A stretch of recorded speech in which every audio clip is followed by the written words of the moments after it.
పార్వతీపురం మండ్యం జిల్లా కొమరాడ ప్రాథమిక ఆరోగ్య కేంద్రం వద్ద, అలాగే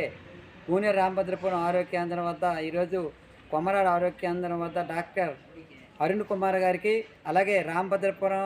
హాస్పిటల్లో ఉన్న స్టాఫ్ నర్సు జి రేవతి గారికి ఈ నెల 18వ తేదీన సోమవారం పార్వతీపురం మండ్యం జిల్లా కలెక్టర్ కార్యాలయం వద్ద ఆశా వర్కర్ల సమస్యలపైన, కమ్యూనిటీ హెల్త్ వర్కర్ల సమస్యలపైన నిరసన కార్యక్రమం ఉంది కాబట్టి అనుమతి ఇవ్వాలని చెప్పి ఈరోజు వినతిపత్రం ఇవ్వడం జరిగింది. దీనికి సంబంధించి గిరిజన ప్రాంతాల్లో పనిచేస్తున్న 2360 మంది కమ్యూనిటీ హెల్త్ వర్కర్లను ఆశా వర్కర్లుగా మార్పు చేయాలని, కనీస వేతనం ఇవ్వాలని, బకాయిలు వెంటనే చెల్లించాలని, ప్రయాణపు ఖర్చులు ఇవ్వాలని, 10 లక్షల గ్రూప్ ఇన్సూరెన్స్ సౌకర్యం కల్పించాలని, ఏఎన్ఎం శక్తి పొందిన గిరిజన ఆశా కమ్యూనిటీ హెల్త్ వర్కర్లను గిరిజన ప్రాంతాల్లో ఏఎన్ఎంలుగా నియమించాలని, సిహెచ్డబ్ల్యూకు గౌరవ వేతనం డైరెక్టర్ నుండి చెల్లించాలని చెప్పి కోరుతున్నాం.